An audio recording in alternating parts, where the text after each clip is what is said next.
party was 183. This is 240.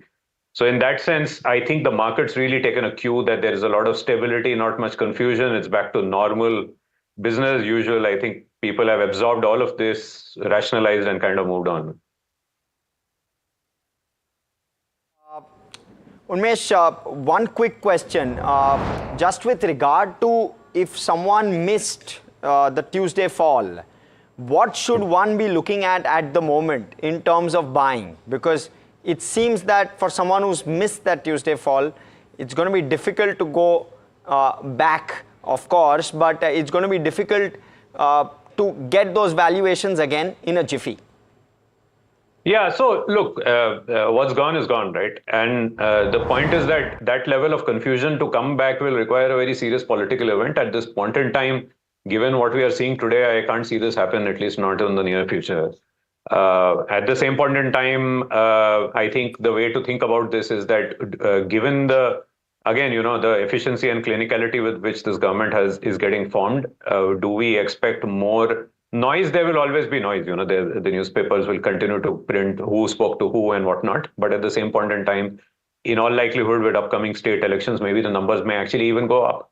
So the coalition may actually become stronger for all you know. But in any case, I think the way to deal with this is to forget about the move now. As things stand today, we are looking at a stable coalition which will rule for 5 years.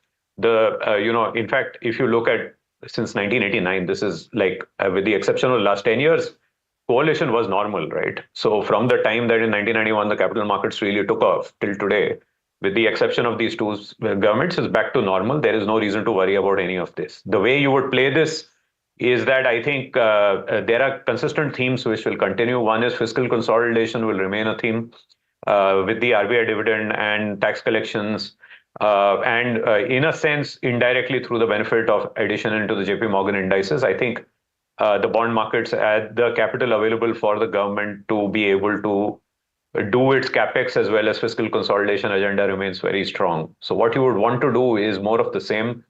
You divide this between domestic capex, maybe add a little bit of consumer, which is what we have done in our model portfolio yesterday.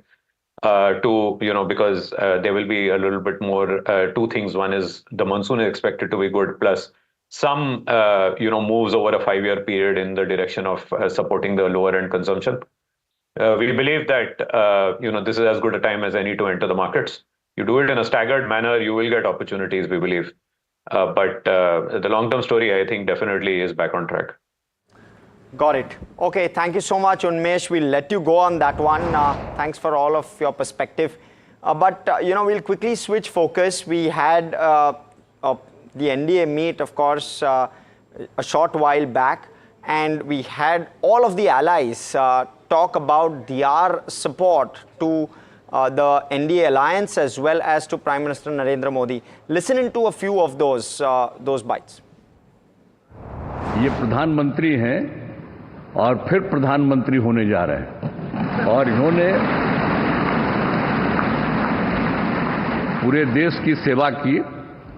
अब पूरा भरोसा है कि जो कुछ भी बचा है अगली बार ये सब पूरा कर देंगे और जो भी हर राज्य का है, और हम लोग पूरे तौर पर सब दिन इनके साथ रहेंगे और पूरे तौर पर जो कुछ भी है आज जिस तरह से भी ये करेंगे बहुत अच्छा है।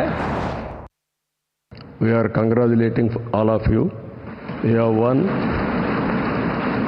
wonderful majority. I have seen for the election campaign.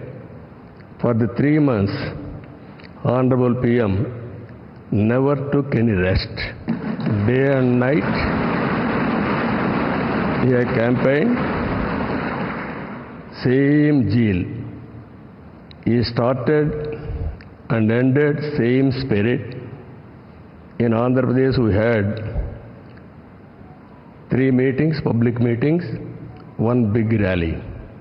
It had made a huge difference for winning the elections in Andhra Pradesh. All right, so those are the calming voices for the market, really, where allies, and those are the 2 key allies, who between them have 28 seats and make up the key portion of the NDA's tally. and them coming out and speaking in clarity about how they support and they admire Prime Minister Modi is what's helping the market as well. Ashok Malik, partner at the Asia Group, is with us on the show now. Mr. Malik, very good afternoon to you. Great to have you back on NDTV Profit. Just want to get your perspective of what you thought was the key message out of those speeches and what we heard from the Central Hall of Parliament today from Prime Minister Modi setting the agenda for the next 5 years. Was it also an attempt to ensure that there should be no ifs and buts or doubts about Modi 3.0? No, I don't think there are any ifs and buts and doubts about Modi 3.0, because if you look at the composition of the Lok Sabha, it's a very lopsided composition. The BJP has 240 seats, the next party has 99 seats, and then you come down to the 30s.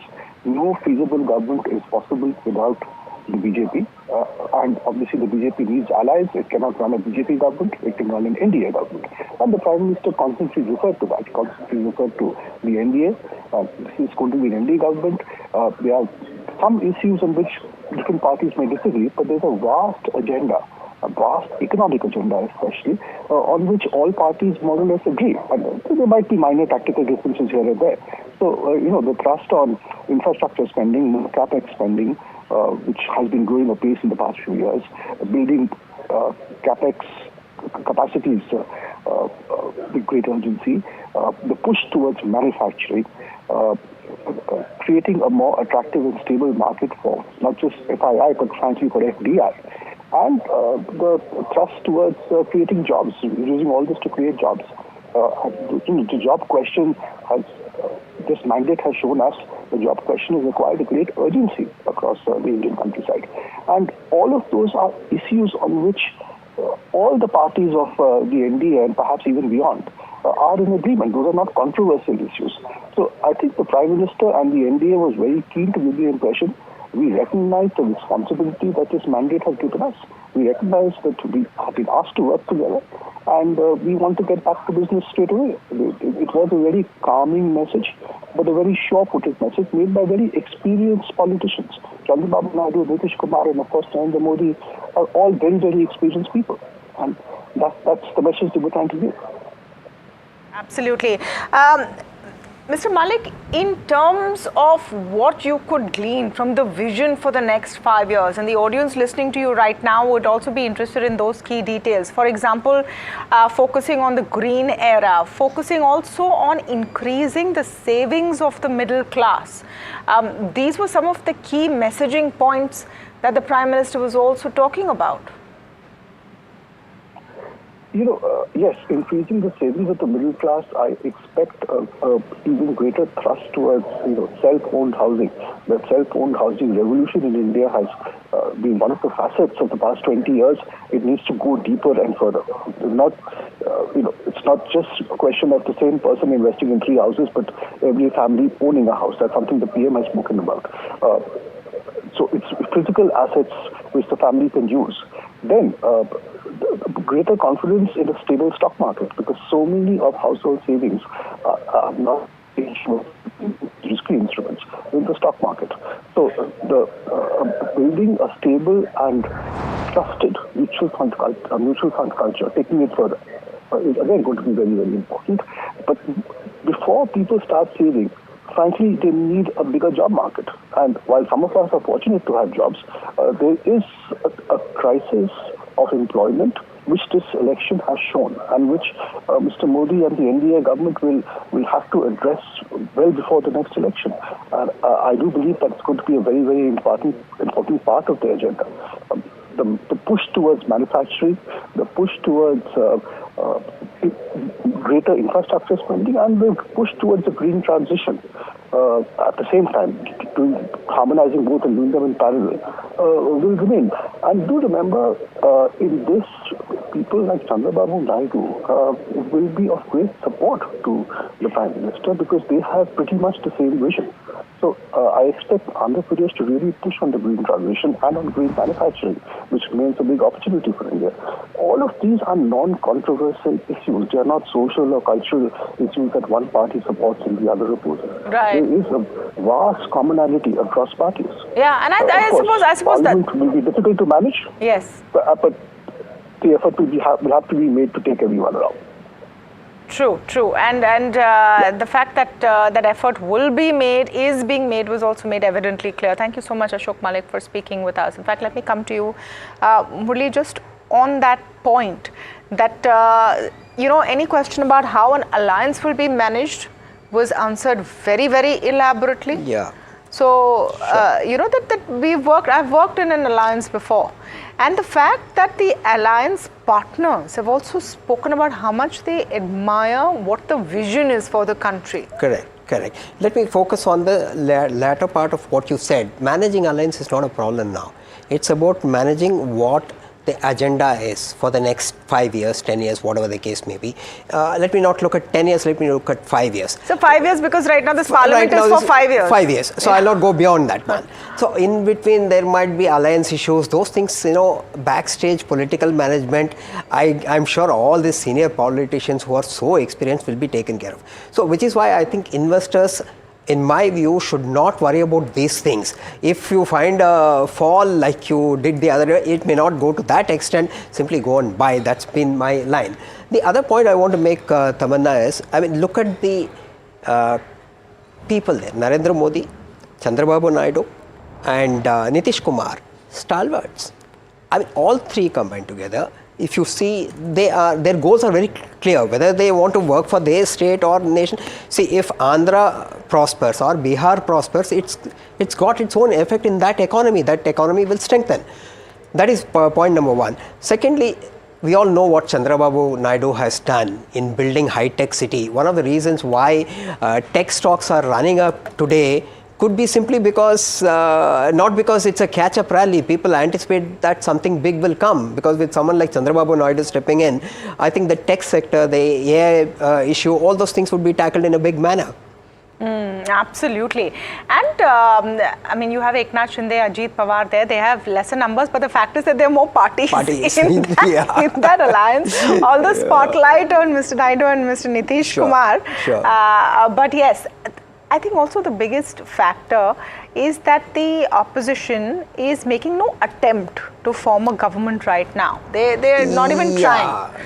They've said it very clearly that we're not going to focus on it right now. So the speed as well with which we are seeing that swearing in ceremony, etc., is, I think, very, very important. We need to take a very short break, tells me the producer. But before we go into that break, let's listen in to what Prime Minister Modi talked about. And I thought this was interesting. He said that there was one common factor between himself and the NDA allies, Chandrababu Naidu and Nitish Kumar, and that factor is good governance. राजनीति के विश्लेषक अगर विश्लेषण करेंगे तो देखेंगे कि NDA का जो लोग दिखते हैं ना, उसमें एक कॉमन चीज नजर आती है, और वो है गुड गवर्नेंस। इन सब ने अपने अपने समय में, अपने अपने कार्यकाल में जब जहां सेवा करने का मौका मिला है,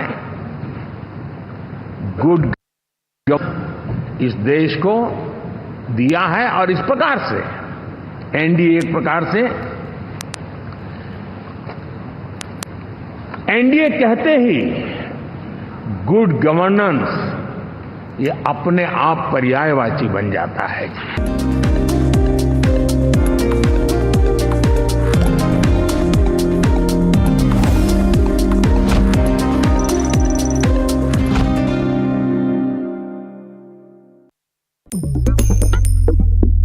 Different people believe in different things. In cricket, some hail the king, some believe in God. Some wait for Mr. Right, some believe in swiping right. Some run away from risk, others run after it. For some, kids mean babies. For others, kids mean puppies. Some want a home to settle in the future. Some want to roam the world today. Some make a career in a company. Some make a career out of building companies. But when it comes to money, everybody believes in only one thing: profit, profit, profit. And for profit, watch only NDTV Profit. We all love money. Bro, what are you doing? I'm trading FNOs. So, have you made any money? Oh, it's simple. If you think the market is moving upwards, just buy Nifty call option. But if you think the market could slide downwards, Simplifying futures and options trading. Don't worry about the future. We've got your options covered. Futures and options strategy that will help you move with the tide. An unmissable trip. If you want to be in the money.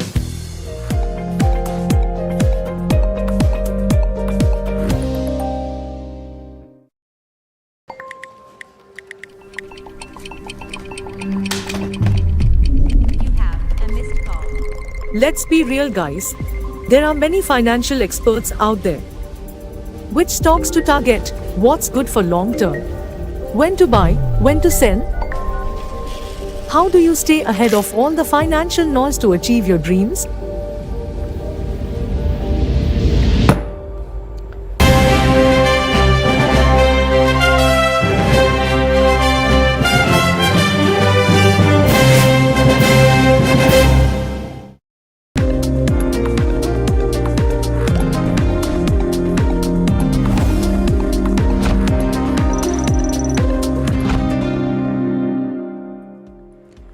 Welcome back to India Market Close on NDTV Profit. I want to quickly welcome on board both our guests for today afternoon. We have Aditya Agarwala, Head of Research and Investments at Invest for EDU, and we have Aditya Shah, Founder, Hercules Advisors, with us. Aditya Agarwala, I think we'll have to start taking full names today afternoon, Tamanna. Yeah. But Aditya Agarwala, let me come to you first. Talk to us about what levels you're looking at, especially on the Nifty now. We've seen a fantastic comeback in terms of how markets have made a U-turn since Tuesday. What should one make of it, and what should one do now at this point? Hi, Harsh. Good afternoon. Thanks for having the show. Good afternoon, Tamanna, as well. I think one should closely watch out for the high which was made on Monday. A bit of exuberance is getting extended now. And I think markets will see some kind of profit booking as we head closer to that high which was made on Monday. I think it was closer to 23,330, 23,350. So that will be an area of resistance and something that one should watch out, especially the traders, because I think from there markets can see some kind of a cool off. I don't see a runaway rally from that level. Yes, the underlying is going very strong. And there is buying momentum which is supporting the market, but one needs to closely monitor that 23,350 level. Only if that is taken out decisively and next week we see markets sustaining above that, my sense is markets then can scale past levels of 23,500 to head to 24,000 levels on the upside. Anywhere thereabouts, I would slightly lighten my positions if you were long yesterday or today morning, and look to lighten your position closer to about those levels. And if that level is broken out, then maybe you can initiate fresh longs. Otherwise, wait for a pullback in the market and then look for a buying opportunity. Casing example being, look at Bank Nifty, it's clearly underperforming. We are seeing a runaway rally in the Nifty, but look at Bank Nifty, it's underperforming big time, not able to cross 50,000 mark. Until and unless Bank Nifty crosses 50,000 mark, and it's important that the banking stock starts to take charge and they start to lead the markets as well. So only above 50,000, I think Bank Nifty will scale past levels.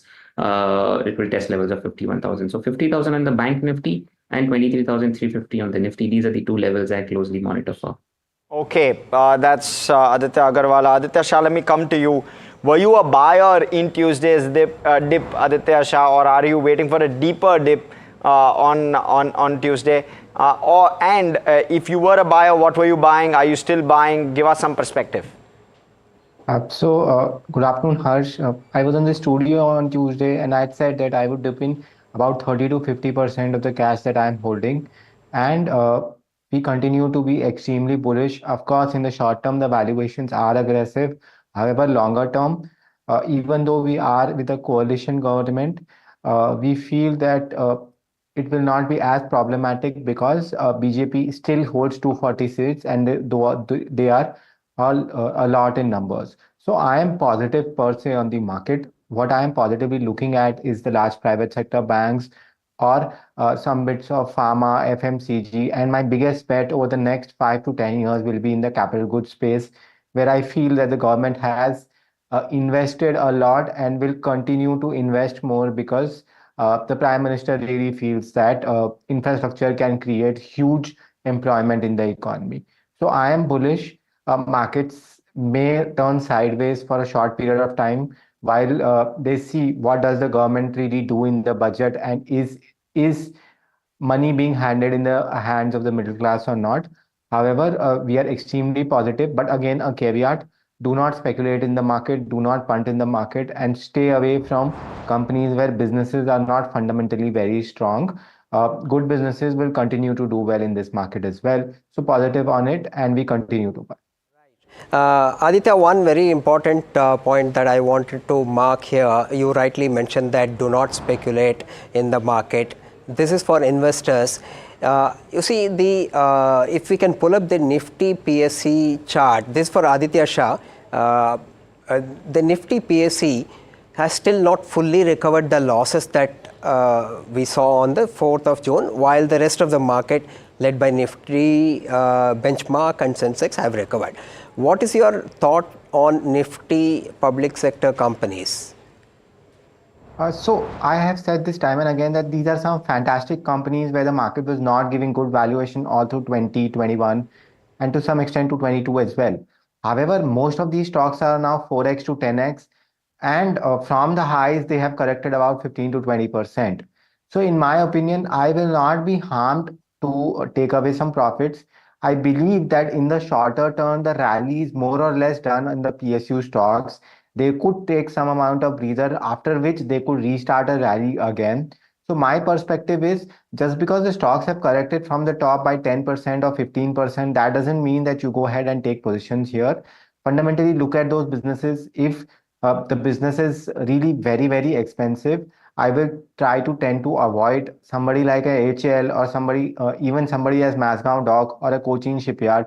These are really, really very expensive stocks. You need to be very careful on the bets that you really take.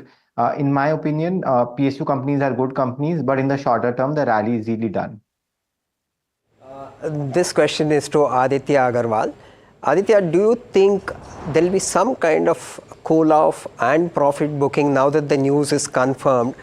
How do you see at a market-wide level in terms of, let's say, Nifty and Sensex? Do you expect some profit booking to come in the next few days, that is Monday or Tuesday? I do that. Maybe we can see a continuation of the run-up on Monday as well. After the swearing-in ceremony, there will be a kind of exuberance. Maybe that could be seen on Monday morning opening. But I, like I said at the start of the show as well, I don't see a runaway rally in the market. Even if the levels of Monday are taken out, I don't see a runaway rally in the market. Markets will cool off a bit, will find its feet, and it will cool off because it's too much of volatility that we are seeing in the market, down and up. And very difficult to take a call which way the markets will go. Now that things are settled and we know that the government is stable, and it's coming back to power, the exuberance will cool off at some point of time. And Monday, I think so, would be one of those days when you can see might be some profit taking from the from wherever market opens. So, like I said, 23,350, the high of the previous, the high of the week, which was Monday, will be closely watched out for. If that is taken out, maybe you can see another 150-point rally. 23,500. From there, maybe you can see kind of cool off. Something that I'll keep a very close eye on is the Bank Nifty, because that is where I'm not seeing any kind of significant buying emerging. That needs to cross 50,000 levels and sustain above that for any rally to materialize. It's predominantly the FMCG and the IT which is triggering the rally in the market post the carnage that we've seen on Tuesday. Just clocked the day's highs, Aditya, as you were answering that. But give us your picks, Aditya Agarwala. So I've got a couple of buy recommendations, Harsh. One is from the cement space, Ultratech Cement. That is looking very interesting to me. I think there is good money-making opportunity in the cement space. It has underperformed and has been under-owned. So Ultratech Cement is looking interesting. Can be bought at current levels for a target of 11,100 on the upside, with a stop loss at 10,170 on the downside. The second stock recommendation is Cholamandalam Finance. Very strong looking chart setup, heading into new all-time high territory. At current levels, one can definitely look at adding fresh positions in Chola Finance for a target of 1450 on the upside, with a stop loss at 1290 on the downside. Okay, so that's how Aditya would play it. Thanks so much. Let me though try and point out that the Nifty IT, if we can bring that up, and if we can also zoom in on the constituents there, doing extremely well in trade today. There you go, the Nifty IT index almost now 3.5+% higher. Let's also bring up the constituents. Pretty much all constituents in the green. You have Wipro leading that pack. Then you have Infosys as well, up 4.5%. So very strong cues coming through from the Nifty IT index. And we'll try to zoom in on that one a little bit, try and get more perspective. What are expectations going forward into FY25 and the like? But before I get there, Aditya Shah, let me come to you. What do you sense is the reason for this 3.5+% rally in the Nifty IT? Harsh, I don't know if you've seen it or not. ECB yesterday has come out and cut some interest rates, and I believe that the market is now sensing that the US Fed maybe by the end of this year will start to cut. That inflationary environment is starting to slow down, and we are seeing that central banks are now coming and cutting interest rates. The whole IT premise, IT slowdown is based on the fact that there is tightening in the advanced economies. And if that starts to slow down, you will see all of these IT gains as well as pharma companies which are related to the US and European economy. I think we've hit. Have we hit the highs? We've hit the highs. We've hit the highs. So, what an afternoon. We've had to interject. Just said 23,000. It's over and about 23,000. It's over delivered. All-time high on the Nifty has been hit. 23.38 hit and then slipped back slightly, but 23.316 is the new high. Harsh, we've hit the new high. Murli, we've hit the new high in the same week. I mean, what a roller coaster. Absolutely. No, so we this is something which we need to take note of, as Sunil Singhania pointed out. Forget that June 4 date. June 4th was kind of, people will simply forget it, the way the screen is behaving, the way the markets are behaving. Okay. I mean, we've hit the all-time high on the Sensex. We are 32 points from the Nifty. All right, pardon, we're getting a little excited in the studio today. Yeah. So, but Sensex, so it's a matter of time. It's a matter of time. It's a statistic right now. And this is what Aditya was also saying, that, we are preparing ourselves now for the next leg of a very, very solid and steady and deep bull rally and a bull run, which has, sustained a lot of this. So this 1 week, I think, is a lesson in markets as well, Murli, I would say, because on the 3rd of June, everyone we spoke to said, don't profit book. Yeah. A lot can happen. We don't know what's going to happen. Next day is results. On the 4th of June, a lot of people said, don't buy, let's wait for a few days. People who didn't listen to them are the ones who are smiling today, which I think in a large part is the retail investor. Right. So I have a few things. Let me look at the calendar. If you look at the calendar, what's coming up over the next 3 weeks is going to be dramatic. First is the swearing in, which is going to happen day after tomorrow. And once that is done, the portfolios will be announced. Yes. Once the portfolios are announced, some of the key ministries will be watched, whether it's railways, defense, finance, of course, will be there, agriculture, infra. So all those things will be. So the day these announcements and new ministers come in, that is another point for the markets to watch and react. So markets are now watching every step that is being taken. In my book, I think over the next 3 weeks to a month, in the run-up to the budget run-up will start very soon. Budget expectations will build up. Now remember, budget is just a tool to implement the government or the NDA government's agenda of development. Here we are now looking at a combination of growth and development, which is what the market is really liking it in terms of pricing in whatever they can. The markets will try to price in as much as possible at this point in time. As the Jeffries note pointed out, people who stayed out, the FIIs, might come back. We can see that in the Morgan Stanley note. We can see how strong the economic fundamentals are.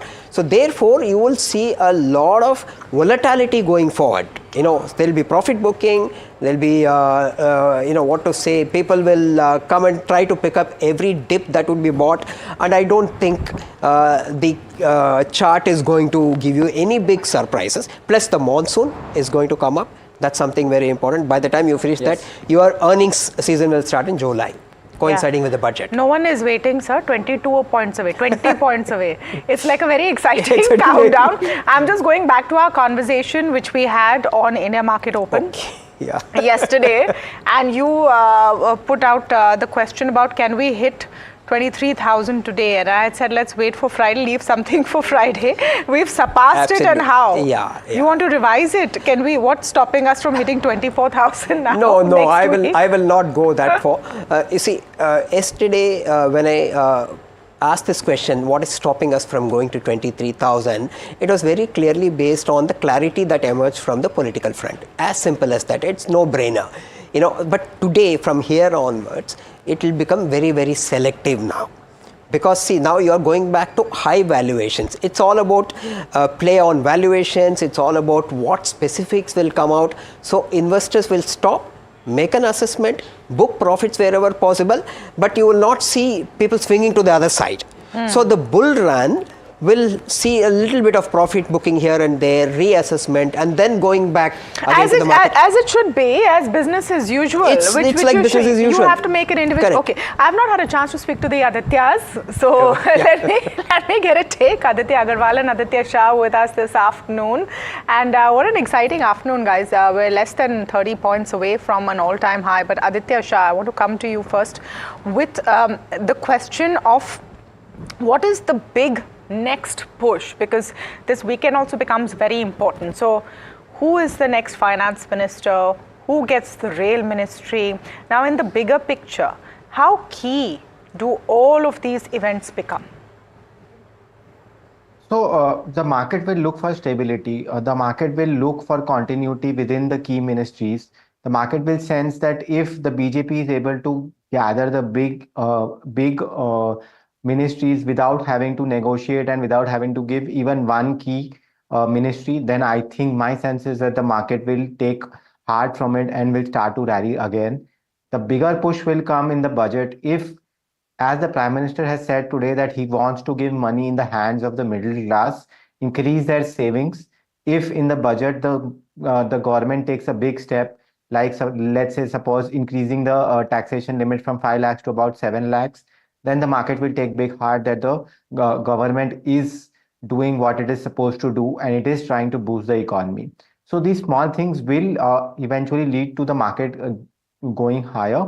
The market will inch up slowly and steadily, and all of these things will be seen very, very closely from the market. But overall, my sense is we will get a stable government, much more stable than the previous coalitions that were there, just because the BJP has got 240, and it's a decent enough number that it will control the finance, defense, home, the key important ministries in the government.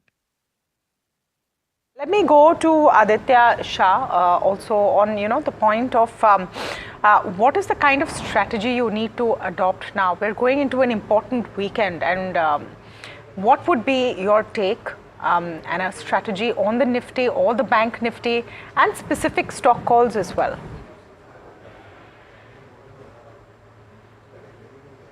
Aditya Agarwala? Yes.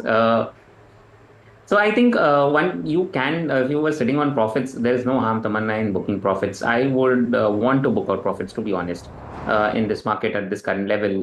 Because again, like on Monday, we were seeing that kind of euphoria. Last 2 days, we are also seeing again that euphoria return back. And I would like to take opportunity. You'd like to use this as an opportunity to book out profits if I'm sitting on decent profits. You clearly take a look at the railway stocks. They're not going up, despite the fact the entire market is shot up. The railway stocks are somehow not participating, maybe because they're waiting for the outcome on who will be the railway minister, because there are a lot of talks going on. Similarly, look at defense stocks, though they have bounced back, but not the way they were going before the election results were out. And we did a bit of a study on the Nifty and came to a conclusion that 1 month post election results, Nifty usually gives you a return of 1% on an average, to be precise 0.90%. If I take a look at that, then I think you won't get too much of a return on the Nifty per se. There will be choppiness again in the market. I don't see a runaway rally in the market. There could be a sustained up move in the market, but yes, given the fact, if you ask me if I'm sitting on profits, I would like to book out partial profits in the Nifty and maybe take home some profits. There's no harm on a weekend to take home profits. As far as sectors are concerned, I think IT, consumer, and real estate, these are the three ones which one should focus on clearly, and they will continue to outperform for the next the entire month of June. I think these should be the three sectors on your radar: realty, IT, and consumer durables. Okay, we'll take a very quick break, but all the excitement continues. You're 54 points away, 56 points away now from the all-time high on the Nifty. The Sensex has hit a record as well. So it's an exciting afternoon. How do you set up trade for the next week? What do you do in the last few minutes of trade? Actually, you have about 20 minutes odd of trade. And what should be your last-minute strategies? We're coming back with all of that.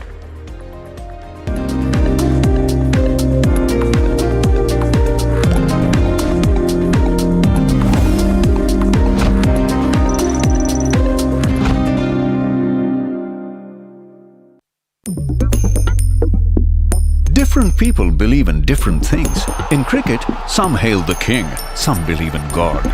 Some wait for Mr. Right, some believe in swiping right. Some run away from risk, others run after it. For some, kids mean babies. For others, kids mean puppies. Some want a home to settle in the future. Some want to roam the world today. Some make a career in a company. Some make a career out of building companies. But when it comes to money, everybody believes in only one thing: profit, profit, profit. And for profit, watch only NDTV Profit. We all love money. Bro, what are you doing? I'm trading FNOs. So, have you made any money? Oh, it's simple. If you think the market is moving upwards, just buy.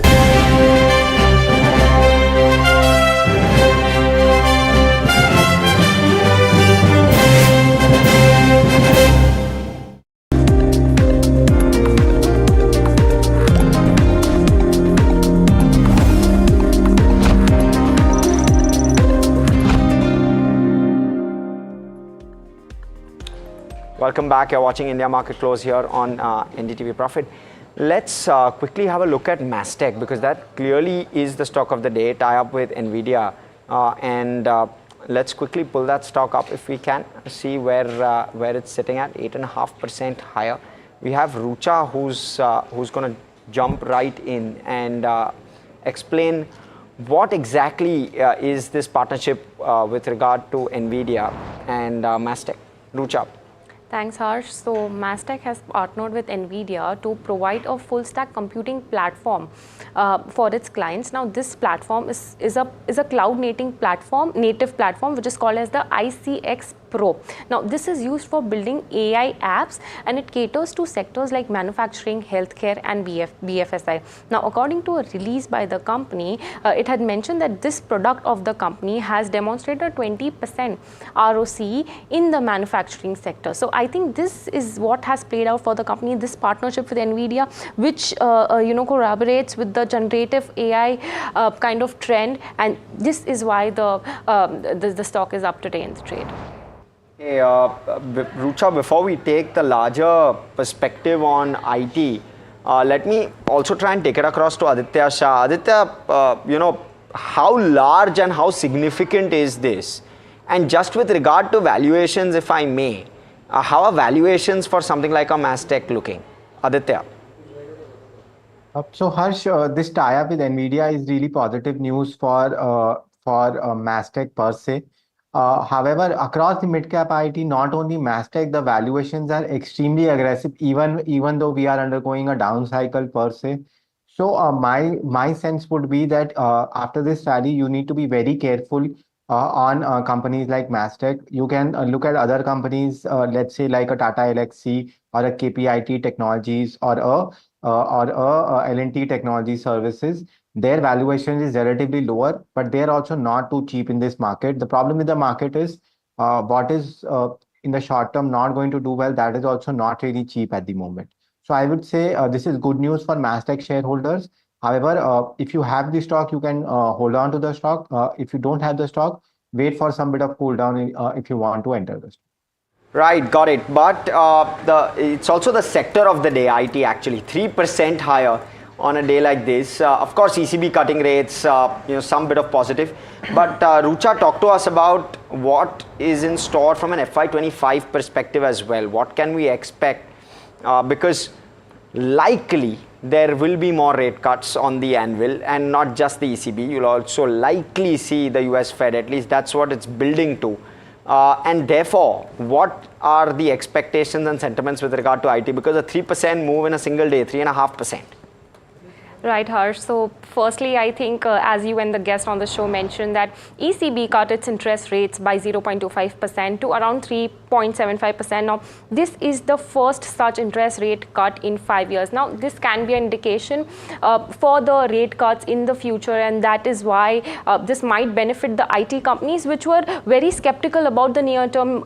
The deals were getting cancelled, clients were not sure about their budgets, etc. So this is what likely is the euphoria for the IT sector today in the trade. But then let's talk about how is FY25 looking like. So the earnings and the earnings calls, etc., which the company had, they really mentioned about orders getting cancelled, and clients were delaying their decisions on the projects and were not clear on how the near-term demand would be. But the order book was likely at all-time high. So again, the statement that order book is not getting converted into revenue still prevails. Also, if you look at the guidance which is given by companies like Infosys, HCL are like low single-digit guidance, and even Accenture has revised its growth guidance to 1 to 3% from the previous guidance of 2 to 5%.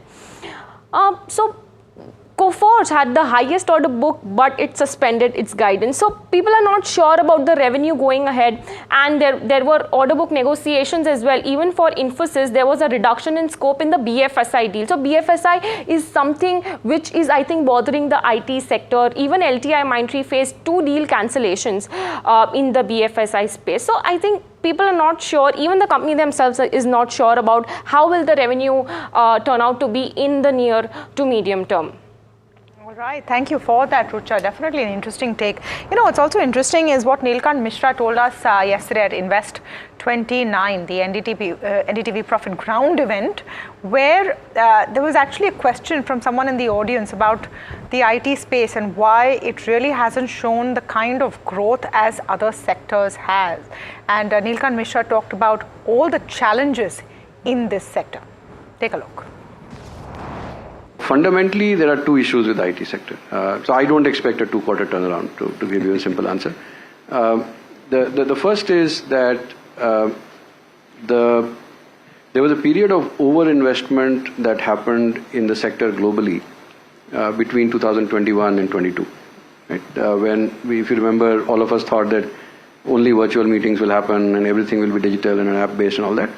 So what is happening now is that many of these companies, Indian companies, are benefiting from or are getting these large orders. So everyone is tracking the order inflows and sign-ups, and they are extrapolating into revenues. But what is happening is that within those companies, there are a lot of project cancellations. So the companies are saying, this is not necessary. And frankly, as the US economy slows down, so it is now starting to slow down, there are visible signs, I think the pain for this sector could actually intensify, is my view.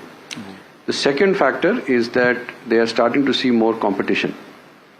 So, with the rise of the global capability centers, as companies are becoming more and more comfortable with the position in India, they are becoming comfortable with Indian infrastructure and a lot of other things, they are starting to shift to India. So they are poaching senior people, they are paying much better salaries, and in many cases the negotiation is becoming harder, because those guys are sitting in India and negotiating with you. So I think both of these are not easy to handle issues, and the sector is still expensive. See, it's a very good sector to be part of, high cash flows, professionally managed, very clean accounting and all of that. But I think the PE multiples are still too high for us to be of interest. And I don't think we are done with the cuts yet. So I think that there is another couple of quarters of cuts before things really bottom out. Okay, so that was Nilkant Mishra's take on the IT pack, and Aditya Agarwala, keen to know what you make of the Nifty IT, Wipro, Coforge, Mastech, everything is flying today. Anything that you would build new positions in, or is this an opportunity to book profits?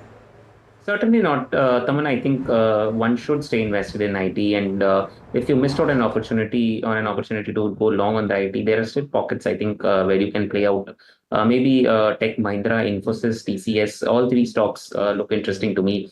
Infosys will be the top bet for me within these three bets. Even at current levels, I think so. It makes sense to go long here for a target of 1650 to about 1700 on the upside. More of a positional trade rather than just a day trade. Next will be TCS. That is also something which is looking very interesting. It's just broken out from a downward sloping channel.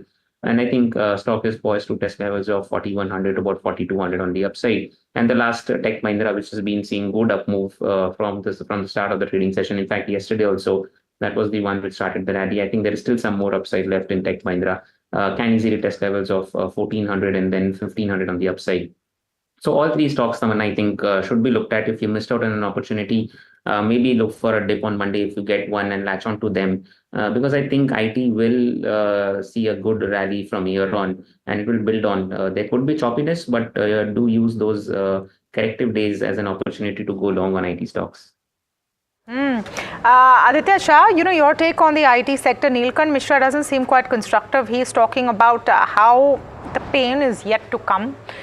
Do you think this is a space, considering it's not run up as much as the others, that there could still be some upside in cherry picking here? So if you remember on Tuesday, the IT sector didn't correct at all when the market was correcting. Yes. My sense is that it will require at least until the end of this year for the IT orders to get stabilized. And from next year onwards, we will see good order inflow for the IT sector.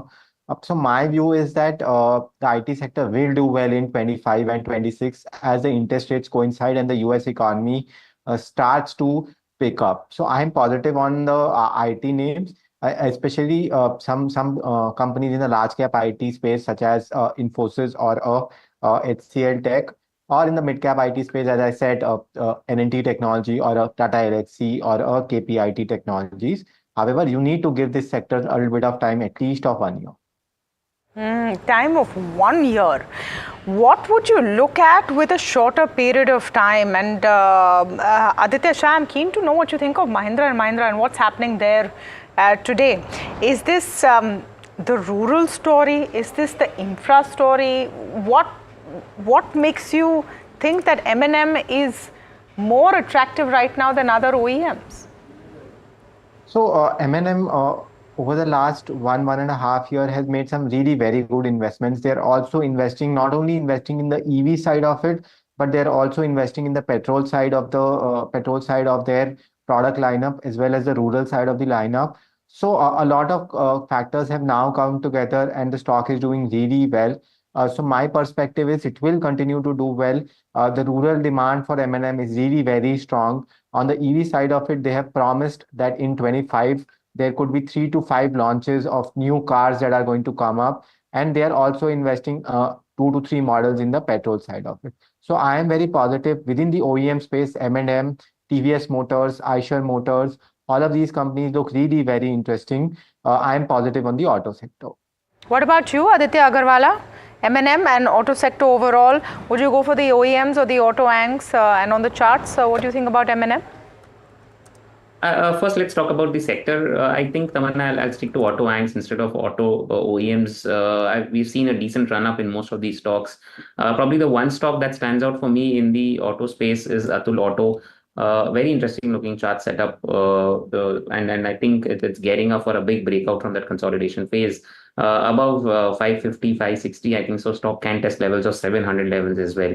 So do keep a close eye on Atul Auto. I think this is a good trade, not an investment, a trading bet, I would say an investment bet at current levels with a stop loss at 500. Talking of Mahindra & Mahindra in particular, I think 3000 will be a major resistance for the stock. If you missed out on an opportunity to go long on Mahindra & Mahindra last week or maybe on the correction, I wouldn't recommend now at this stage to go long on Mahindra & Mahindra, because I just see 100-150 point upside. On the downside, the supports come in at around 2500. So the risk to reward is not in favor of going fresh long as far as M&M is concerned. Yeah, talking of auto ank, I think there are a bunch of names which look interesting. The top would be Endurance Technologies. That looks very interesting to me on the chart setup. Has been making higher highs, higher lows. On the upside, I think stock can easily test levels of 2,700 with the downside support close to about 2,300. Makes a good case for a fresh long. Sona Comstar at these levels looks very interesting to me. Within the tire space, I think Apollo Tire is something which is looking very interesting. So as far as Sona is concerned, I'll go long for a target of 700, 750 on the upside. And as far as Apollo Tire is concerned, I think at current levels, one can definitely look at going fresh long for a target of 550 on the upside. Absolutely. Just about less than 11 minutes to go of a close of a very exciting trading session and a very exciting week. Two winners today, Harsh, and this is a space that you track very closely. One is IIFL, flying today, 13.5 points up. Now the RBI's audit has concluded, but I mean, I don't know why that's such a celebratory thing. I wanted to get your perspective on that. And Paytm is the other one on a 10% upper circuit today. So what is the latest in both of these counters? So first off, with regard to IIFL, nothing on exchanges per se. So probably the guess is that if the audit's concluded, likely resolution is on the annual, Tamanna, and probably that's what is really adding to the positivity. We can of course take Aditya Shah's view on this as well. But before I go there, let me also close out Paytm.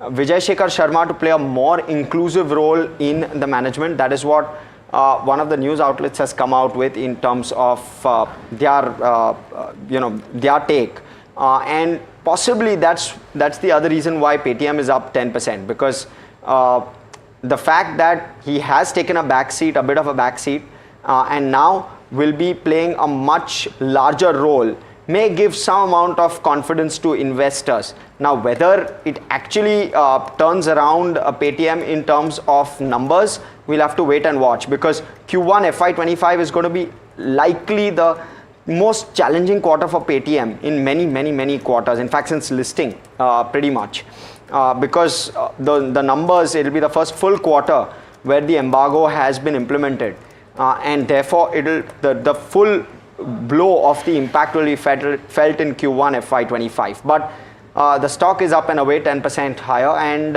Aditya Shah, let me come to you on this one. Your take on both of these. RBI overhang of sorts on both of these companies. Let me go to Paytm first. Today morning we have some news that Paytm's market share in incremental payment space has fallen from about 13% to 8%. So my sense is what the market is sensing here is whatever could have gone wrong has already gone wrong for Paytm. From here on, things will improve, and there is no doubt about it. Even Vijay Shekhar Sharma has himself guided that in Q1 the numbers are going to be disaster, and you should just avoid those numbers. Real recovery for Paytm will start to come only from Q3 or Q4 onwards. Paytm is now in the middle of revamping their model up. They have given back the general insurance distribution license. They have now stopped collections as well. So they are in the middle of one of the biggest model changes that we've seen in recent times. So there is a lot of speculation right now, and retail investor must try to avoid this stock at this stage. Only high risk investors who have a lot of risk taking ability should try to peddle in this stock. One sec. Just on Paytm before you get to IIFL, I took your point that the worst is over, but I'm trying to understand what can significantly change on an upside. I mean, is there any clarity on a huge change in business model which is more revenue accretive or higher margin? Not really. Is the worst is over narrative enough? So now what is very clear is that before Paytm was trying to do multiple kinds of businesses. Yeah. Now they will only focus on the loan distribution business. That is absolutely very clear. And Paytm is also going to close down the collection service that it was giving to the lenders that distribute loans on their platform. So one thing is very clear: a focused approach will come out of Paytm over the next 6 to 12 months. Of course, from a profitability perspective, the profitability could be much lower than it was anticipated before, but the growth could be much higher. So what the market is now betting on is clarity of business model, and what goes on from here is that stability in the loan distribution business of Paytm that is going to come about. So that is what I have understood about from my interactions with Vijay Shekhar Sharma as well as the entire Paytm team. A format of Paytm is now taking place. It will take minimum 6 to 9 months for this format to play out. That's my perspective on Paytm. So Aditya, sorry if I can just come in here. Want to try and understand that take where you're suggesting that decline in UPI market share would signify that it has bottomed out. I am not sure I quite understood that point. If you can just reiterate. Yeah. So what I was trying to reiterate is because of the regulatory action that has taken place for Paytm, the market share, there has been a significant market share loss for Paytm of about 5 percentage points from 13% to about 8% due to the inactivity during the period of February and March, and a lot of clarity was not there. That's why people had panicked. Now Paytm has tied up with 5 different banks, Axis Bank, HDFC Bank, Yes Bank to that matter. And there is a lot of clarity on how Paytm is going to operate. It is going to use these banks for the payment gateways that is there. So the loss of market share should now get arrested is my point. And from here on, Paytm should slowly and steadily start to itch up the market share loss that it has done. So that is my limited point here. And the worst is already behind Paytm when the stock, which was already at about 500 or 600 before the RBI regulation, is now already at about 380. A lot of these problems are done about. The next leg of fall, if there is a fall, could come about if they are not able to properly channelize their loans business, which will be only clear after a period of 3 to 6 months. Aditya Agarwala, let me come to you with regard to Paytm on charts. What do you do now? I was hoping Harsh will not ask this question to me, but since you asked the question to me, I just answer this. See, it's a very difficult call to take, to be honest. Stock has seen a catastrophic fall, and then from there, it's seeing some kind of a consolidation. Like my fellow person said, that guest said that it's a high risky trade, and if you have the appetite to take that kind of risk, then definitely you can go long, because there is some kind of a buying activity here for sure. Some volume is happening, some kind of buying is happening here. 350 should be a strict stop loss, and on the upside, I think stock can test levels of 450 and 500. But yes, if you are somebody who wants secure and safe bets, maybe Paytm is not for you. This is not for weak-hearted people. Excellent. I'm trying to rush through the show, Tamanna. BTST ideas, Aditya. So I've got a couple of them. One is Ambuja Cement. It's looking very interesting. Like I said, and a cement space is something I'm eyeing on. So on the upside, 650 is my target. 610 is my stop loss. The second is Praj Industries. I see massive up move in the stock on good volumes. There's a fresh breakout in the stock. So Praj should be on a radar. Go long for a target of 645 on the upside with a stop loss at 580 on the downside. Okay, I'm going to give Aditya Shah 30 seconds. Aditya, we're running super short on time. Bajaj Finance up 3.8%. Bajaj Housing Finance IPO. What does this unlock in terms of value? When I was doing the book value math just maybe an hour or so back, it was showing me a book value of around 20 rupees a share. Want to try and understand your quick take with regard to this Bajaj Housing Finance development coming through. So this is broadly a value unlocking process for Bajaj Finance. Broadly what they are going to do is they are going to spin this off so that their loan book starts to come down and RBI does not force them to become a bank. That's the first point. Second point is the valuation at which Bajaj Housing Finance could trade could be very similar to 3 times, 4 times price to book, which is a really good valuation, and they could raise money separately. So I think this is a very positive development for Bajaj Finance, and the stock could trade at a expensive valuation. Okay, Aditya and Aditya, thank you so much for joining us in a very exciting closing session. Especially when Sensex has hit record highs. Nifty is just kissing distance away from that figure. And we've seen I think, nightmares for investors of 4th of June pretty much fading out. So let's look at where we're closing. 32,282 right now on the Nifty, 2% up. But the really interesting figure post-close will be to see where we are compared to last week. I want to just pull up the advanced decline ratio before we go any further. And Harsh, this is something that we should look at as well. What the market breadth has been like, and it's just phenomenal. The kind of strength through the day. Yes. It's 302 declines to 1760 advances, nearly 1:6. I think today you've just had a fabulous day. I'm just going to pull up the heat map for a second and show you what's working before we get into the sectoral indices, etc. M&M, what a star today. Wipro, big deal, bagged under the new boss. So that has helped.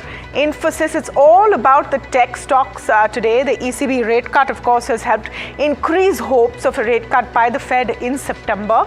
So you're going to probably see a very good overnight US trade as well.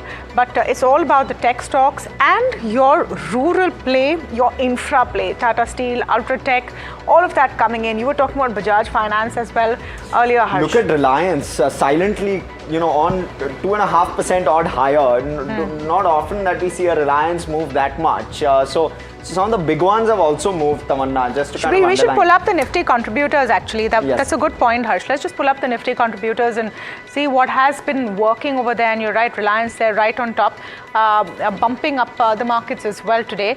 Huge recovery in some of those battered public sector stocks as well. I want to just pull up the CPSE components of public sector stocks, which have been sort of the underdog for the first half of the week, completely turned around in the latter half of the week and completely doing a fantastic sort of recovery. Adani Group stocks also have recovered massively and have seen a huge climb up. So we should pull up stocks from the group. There's standard disclaimers over there. Adani Enterprise is up 1%. I want to see what Ports Green is doing. Adani Green closing flat out today, but Adani Ports up about 2% as well. We should quickly just see what the broader indices are doing, the mid cap and the small cap. We have now closed for the week. So let's pull up the weekly charts as well. 1.5 points nearly up on the mid cap 100 and on the small cap 250, about 2 points up. But Harsh, I'd be curious to see the Nifty chart week on week. And let's just pull that up because that's the big wow. Look at that. You're up 3%. Yes. You're up 3%. This was the pain that you saw on Tuesday. And this is, of course, Friday close. So the highs of Monday, Tuesday you've come crashing down and then you've recovered pretty much at the same pace and higher. Yes. So we've closed almost where we closed at where Monday is, in fact. Or in fact, maybe even slightly higher than that. I think we're higher than Monday's close. Yes. So, you are higher. You're higher than Monday's close right now. Correct. So essentially, what you've done is a very quick reversal of how it's played out, and it's across sectors, right, Tamanna? Except maybe the PSE index, which hasn't reversed as much. You've seen pretty much all sectors come back in a very strong way. If you can pull up the sectoral heat map, and that's what's really telling even about today. It's not just one or two sectors not performing. It's pretty much all sectors. There's nothing on this side. Very well. Yes, yeah, there's nothing on this side. That's really what it's telling. So the breadth was good, but it was across sectors. And across mid-cap, small-cap as well. Not like mid-cap, small-cap underperformed or outperformed. We were pretty much there throughout. As we just close up, let's just pull up the top gainers and losers and how many there are of the BSE 500 before we just close off today to give you a sense. This is a broad-based rally that you've seen today. IIFL, because the RBI audit is over and it's seeming like अच्छे दिन उनके भी आएंगे. Paytm, on the management talking to a lot of analysts and saying that we're ready to focus and double down now. Amara Raja, the Chandrababu Naidu effect also helps. You're seeing a lot of the infra play, Suntech, Realty, Praj, IRB Infra, all of that over there as well. On the losing side, JBM Auto, Finolex, some of those that have lost a bit of steam, but even the worst losers, about 6% down. Far and few, Tamanna, actually, to say the least. We generally see, to start off, we see double-digit negative. Today, we are seeing just about 6% and then totally tapering off to like 1.7. We don't see these kind of numbers, so just kind of underlines the breadth of the market. Absolutely. So that's all the time we have today. But before we wrap the show and say thank you for joining us, of course, a lot more on the other side, we're leaving you with this soundbite from Prime Minister Modi at his address in Parliament, where the message is clear, picture abhi baki hai. और इन अपेक्षाओं को पूर्ण करने के लिए और मैंने पहले भी कहा था कि जो 10 वर्ष हमने काम किया है वो तो ट्रेलर है।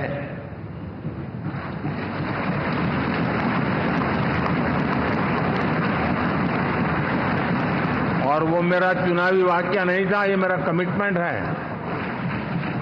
हमें और तेजी से और विस्तार से और तेज गति से देश के आकांक्षाओं को पूर्ण करने में रत्ती भर भी विलंब नहीं करना है।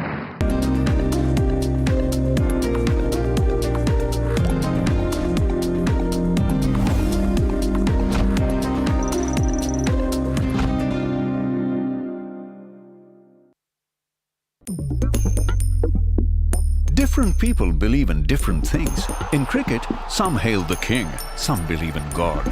Some wait for Mr. Right, some believe in swiping right. Some run away from risk, others run after it.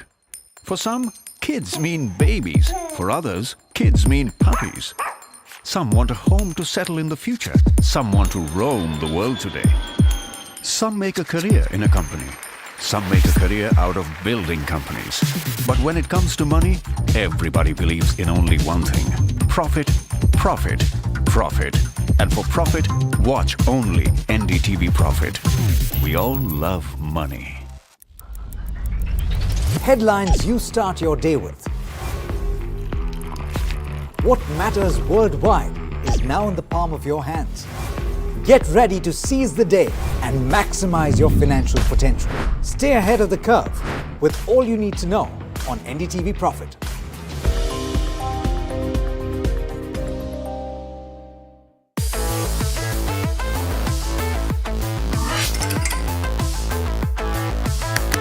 Listen to the voices of reason as they talk about corporate health and investing principles with me, Neeraj Shah, on my show, Talking Point.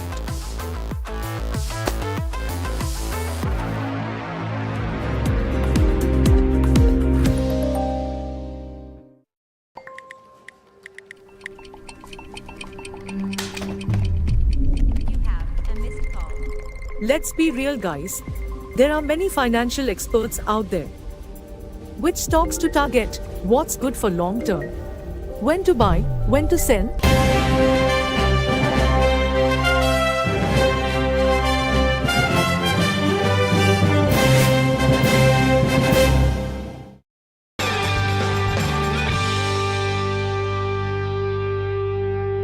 Let me kickstart this by a question to either of you. Can start and okay, let's start with you, Mr. Mishra.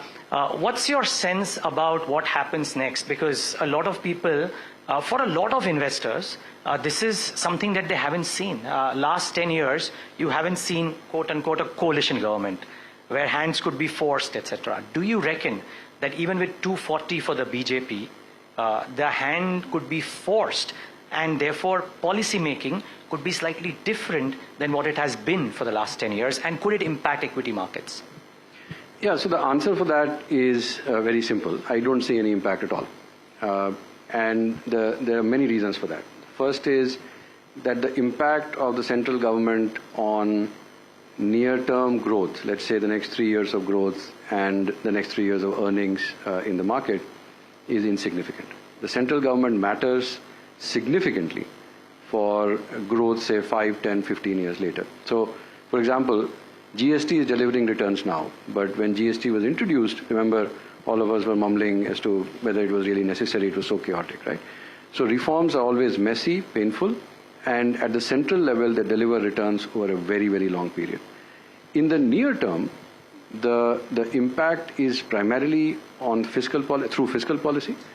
Otherwise, most major factors of production, land, labor, last mile price of energy, are all controlled by the state governments, and there's no change there. So if someone was to tell me that the markets really are pricing in growth 5 years later, I would tell you that they're not part of the market. I think from a perspective of earnings growth in FY 26-27, which is what is going to drive the market over the next 12 months, I don't think anything that happens other than the fiscal stance is going to be really meaningful. So the rest becomes smooth. I don't think, and which is why my advice to investors starting over the weekend when the exit polls came was to say, do the opposite of what the market does. Okay. Right? So if the market rallied on Monday, I said you should be taking profits. The market tanked on Tuesday, I should be buying. Because clearly from the perspective of earnings as well as the price to earnings, I mean the flows that Alex talked about, you know, the unintended flows into equity markets, meaning people buying because without really trying to time the market. The SIPs, when we started at 5,000 crores a month or even lower than that, they seemed unbelievable. Now they're 20,000 crores a month. EPFO flows are $7-8 billion a year. Insurance flows are accelerating. This is now, when I started talking about this, it used to be $20-25 billion. Now it is $35-40 billion a year. With these kind of flows, how will the price to earnings come down? And if the real estate cycle is turning, and which is why our economy is doing much better than the rest of the world, people are not going to stop buying houses just because, the government should have had 280 seats, but it got 240. So fundamentally, I think this is just a wash. If you're really worried about 5, 10, 15 years of growth, the need to do really deep structural reforms and whether that will be possible or not, those are bigger issues. But I don't think the market will bother about. There is a lady who's joined this forum, and I'll ask her to ask a question to you because she said that she wants to ask Nilkan Mishra a question about whether we'll grow old before we grow rich. So I think that is something that will come in, and it's something that you've written on. But Mr. Kela, the same question to you really. Do you think policy making changes in a way that can upset the markets? या ठीक ठाक ही है? I mean 240 है और NDA come to power, Modi ji prime minister हैं तो सब कुछ सही है. So I think there's a big if that whether the policy making will have a meaningful change. And my own view is that it will not change meaningfully. Because see the way the political equations are, right? They are not first dependent on a party, right? If you are coalition karke, if you are only 272, then anyone's bargaining power is tremendous. Here there are at least 10 parties who are making from 240 to 302. And there are 20 independent MLAs, and there are equations between other political parties. So I do not think so. One should, I am not questioning the stability of this government as of now. What happens in the future, we will see if there is any development. So there is no. The other thing is that, whether it is a BJP government or any other government, you look at it, everyone wants development. And for instance, one of the important coalition partners is TDP and Chandrababu Naidu.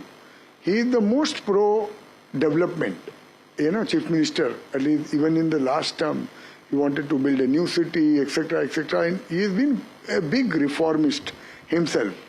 So I don't see a big opposition to economic policies from all of these guys, and hence I don't see big questions on economic development or economic policy.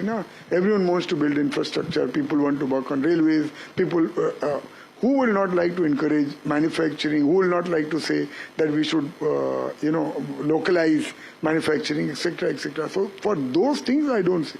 Where there could be impact would be on big social changes or social reforms, which we were wanting to, one nation, one election. But those kind of things, I think we have to give it a few months before we can take a call whether those things will be part of the government near-term agenda. Okay. A follow-up really, and a lot of people have said this, and I would love to understand from both of you, but Mr. Kela, a question to you first. There was a Modi premium attached. India was always expensive, but people thought it will remain expensive because of the growth and the policy making. You reckon that premium that India has enjoyed in the last 5 years, albeit if not the last 10 years, stays intact relative to other emerging markets and relative to India's own history? I think the premium was actually what was Modi doing in this country in terms of economic policies. And that's what I said. That in my view, there is no real change. But if in the eyes of the investor, the premium also stays. If there was an uncertainty whether Modi himself is going to remain a prime minister of this country for the next 5 years, then I would say markets had a potential to get derated to the extent of that extra premium which has been commanded by Modi ji, right? I don't see that as a question today.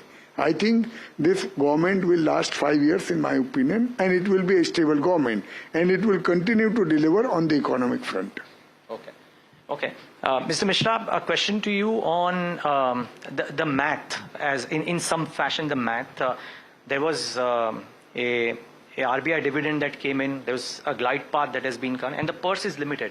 So suddenly लोग बोल रहे हैं कि पहले अगर 100 रुपए capex में जाने वाले थे, इंफ्रास्ट्रक्चर पे जाने वाले थे, now could there be a shift to some populist measures to अगर रूरल डिससैटिस्फैक्शन है तो उसको करेक्ट करने के लिए आउट ऑफ दैट 100 रुपीज क्या थोड़ा इन सब में चला जाएगा, which otherwise it may not have gone if it was a resounding victory, and therefore could it change the portfolio construct because earnings of some sectors might not do as well as it was earlier envisaged and some sectors might come to the fore? Any thoughts there? Yeah, I think that is where there is the biggest disconnect. So many have observed that the response to the political setback would be an economic one and a fiscal one. So I think and there I think people are maybe going too far.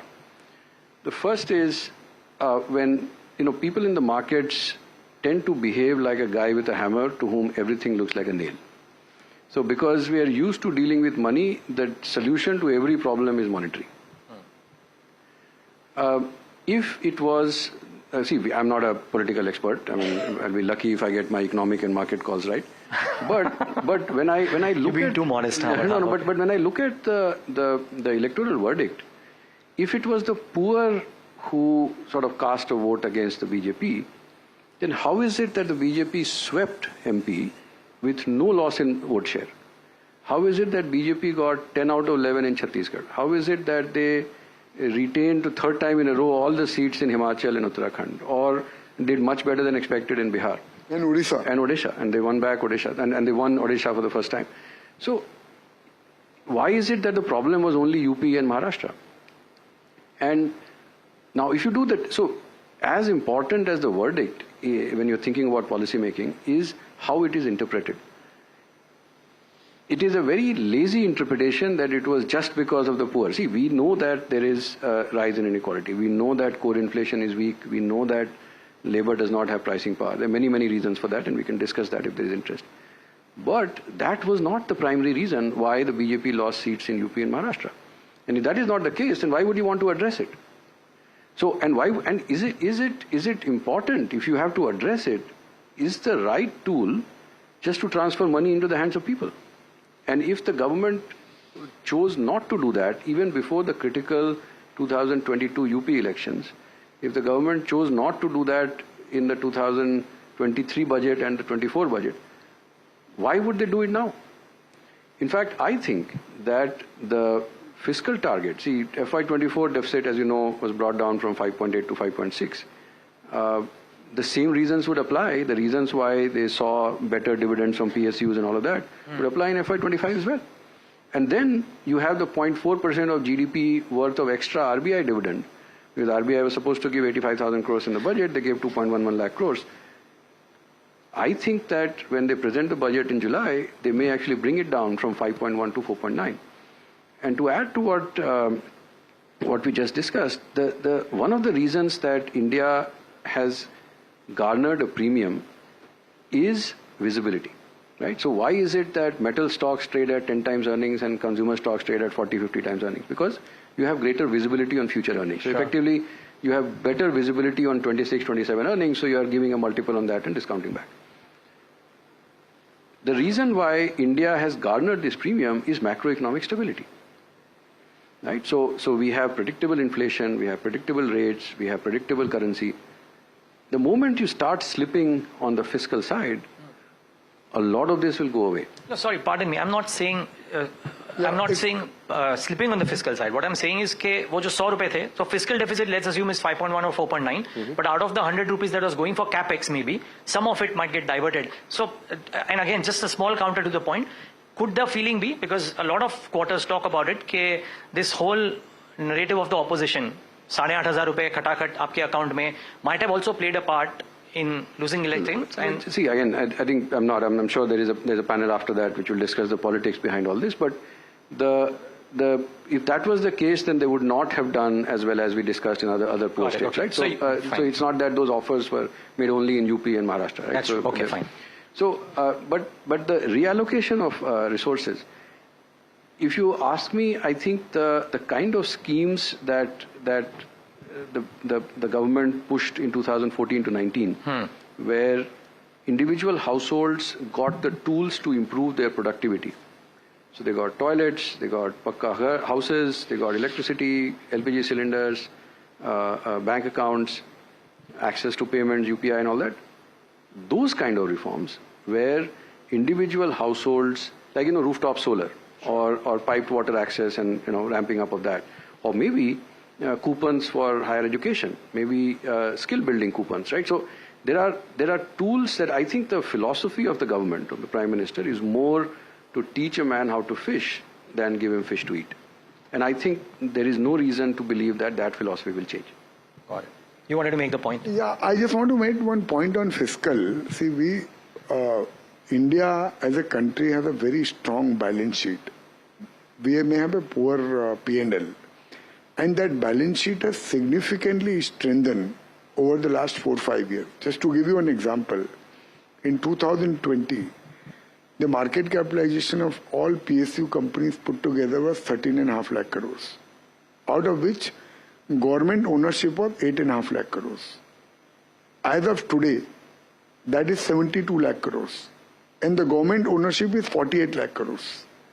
Last 5 years, we had very insignificant contribution from PSU disinvestment. So if they were to invest somewhere else, that flexibility is there. That you don't have to strategically divest anything.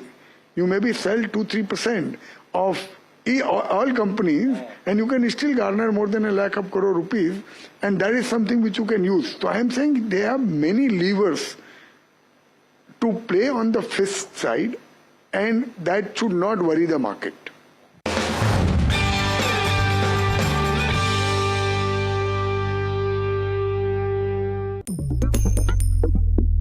Different people believe in different things. In cricket, some hail the king, some believe in God.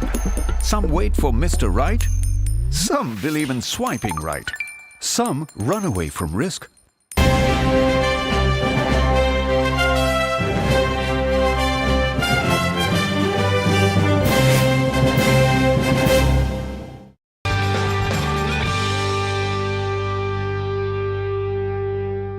In an interview just before the elections, Modi ji ने संजय पुगलिया हमारे editor in chief को बताया था कि disinvestment क्यों करना, आप देखो PSUs कंपनी के वैल्यूएशन कितने हो गए हैं, and therefore they seem to be maybe not necessarily against but not necessarily on the path के they want to disinvest everything, seemingly so. That was the case maybe 4 years back. अभी उनको भी मालूम है valuation बढ़ गए.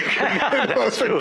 Where things may change, right? So actually, let me ask that to you, Mr. Kela, because you were amongst the earliest and the most vocal proponents of investing in PSUs, at least from what I know, right, on the buy side. So now you've seen a rally, PSU banks में rally हुई है, PSUs में rally हुई है.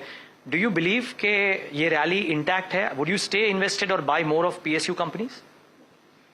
So the narrative has changed. At that time, I was bullish maybe across the board. You buy defense, you buy railways, you buy PSU banks, anything, and one was willing to bet. I think markets going forward will become very selectively. So I can't say that you buy the entire PSU basket. I must admit and say that in some pockets the valuations are, in my humble opinion, unsustainable.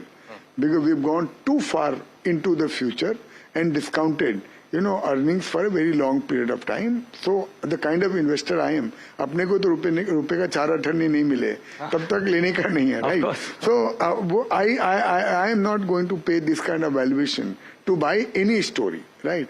But for instance, again, you please run the disclaimer. It's not a thing to buy. PSU banks, I am still very comfortable because they are still trading at 5-6 P multiple.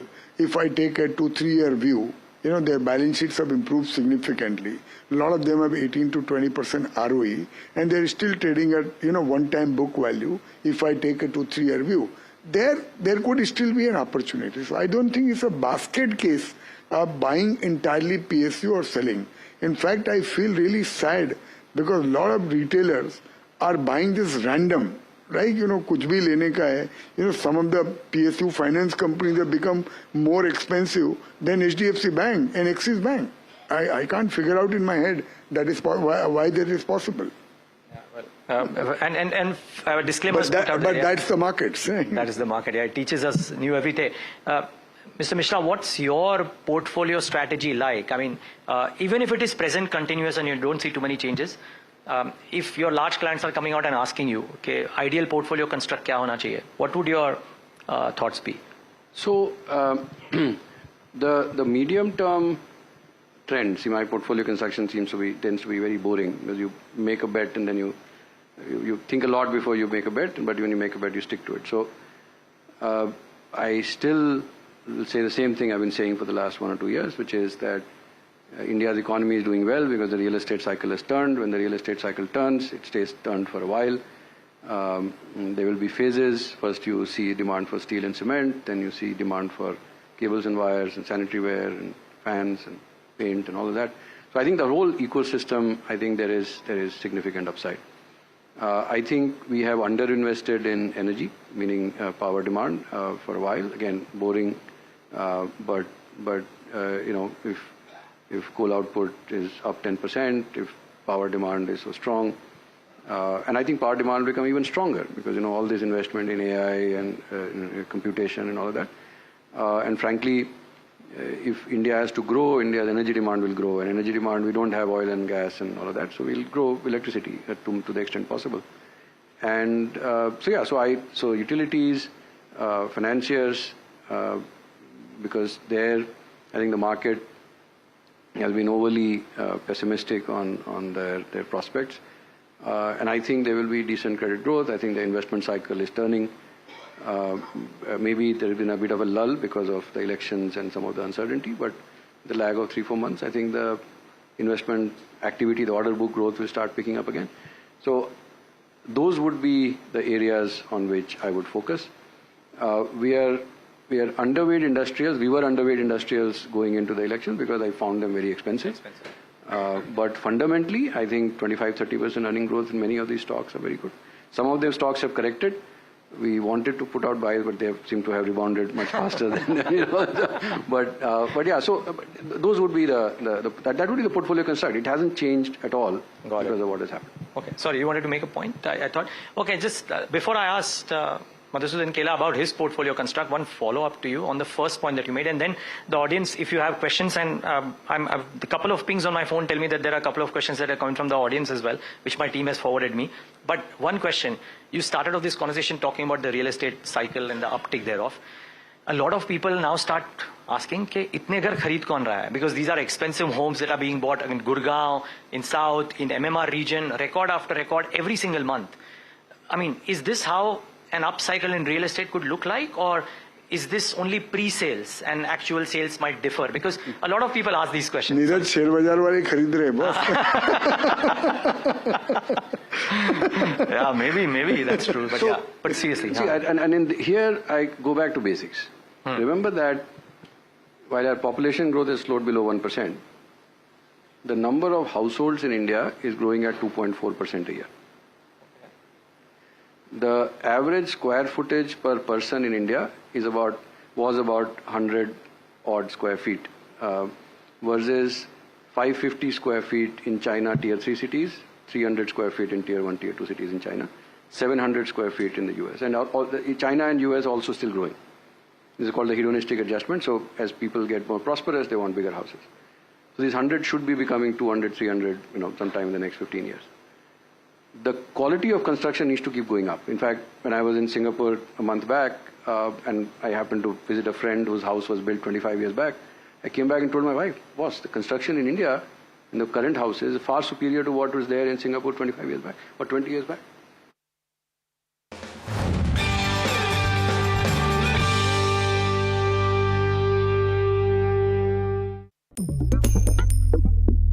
Different people believe in different things. In cricket, some hail the king, some believe in God. Some wait for Mr. Right, Some believe in swiping right. Some run away from risk. Others run after it. For some, kids mean babies. For others, kids mean puppies. Some want a home to settle in the future. Some want to roam the world today. Some make a career in a company. Some make a career out of building companies. But when it comes to money, everybody believes in only one thing. Profit, profit, profit. And for profit, watch only NDTV Profit. We all love money. Bro, what are you doing? I'm trading FNOs. So, have you made any money? Well, it's simple. If you think the market is moving upwards, just buy Nifty call option. But if you think the market could slide downwards, Simplifying futures and options trading. Don't worry about the future. We've got your options covered. Futures and options strategy that will help you move with the tide. An unmissable trade. If you want to be in the money.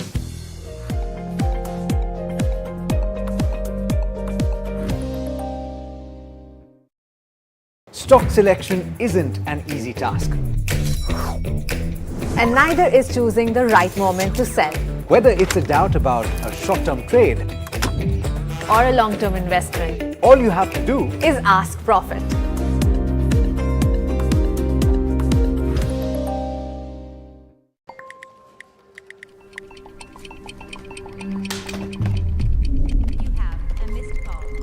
Let's be real, guys. There are many financial experts out there. Which stocks to target? What's good for long term? When to buy? When to sell?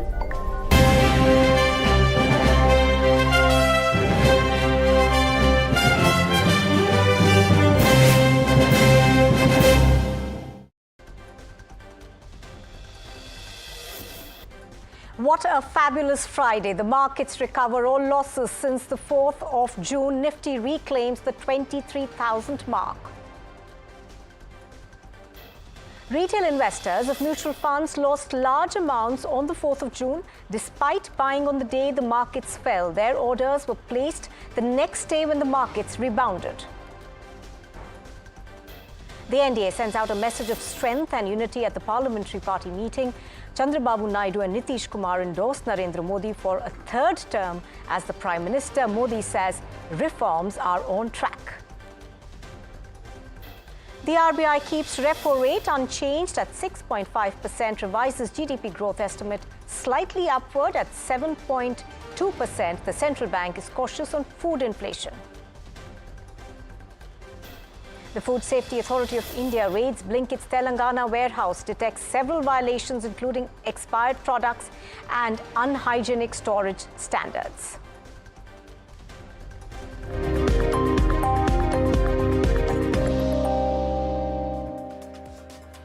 Good evening and welcome. You are watching NDTV Profit and this is The Reporter. I'm Nupur Talwar Suri. Well, it has been an action-packed Friday and the markets have put up a great show. After weeks of volatility and uncertainty, the markets have finally got their swag back. Now, the Nifty reclaimed 23,000 and both indices ended the week in the green.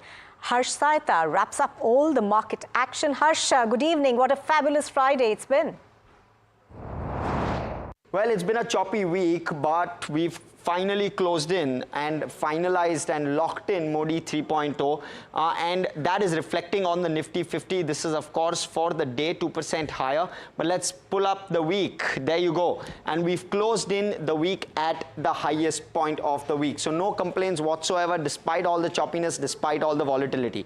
Same for the Nifty mid cap as well. Let's pull up the mid cap 150 index.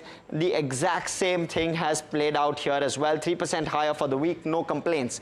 The small cap index also clocking a 3% odd and we've closed in at the week's high. But let's pull up the constituents for today and see what really moved the needle. It was a secular carpet of green today. So we had the Nifty mid cap higher 1.5 odd percent, the Nifty small cap also 2+% higher, the Nifty 50 also 2+% higher, and you're seeing across the board green. You're seeing 6% on M&M, solid move by that one today. Wipro also up 5% on the back of deal wins, and you had the entire IT sector in the buzz after ECB cut its rates by 25 basis points. What we also saw was SBI Life and Tata Consumer, the only massively losers, but look at Reliance Industries. That's the other big mover, 2.7% higher in trade today. Let's pull up the contributories and you'll see Reliance right at the top there in terms of positive contributories. Negative, just far and few, but the positive, Reliance nearly 60 points to the Nifty 50 today out of the 300. So 20% contributed by the Nifty 50 alone.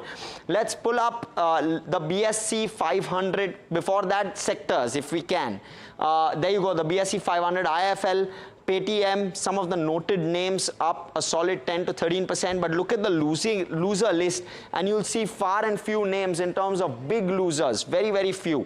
Let's pull up the sectoral heat map. Again, absolutely secular green on the sectors as well, and that's really what was the good part about trade today. Across the board, we had and we saw recovery except the CPSE index. Pretty much all sectoral indices have almost recovered and gone beyond the Friday close.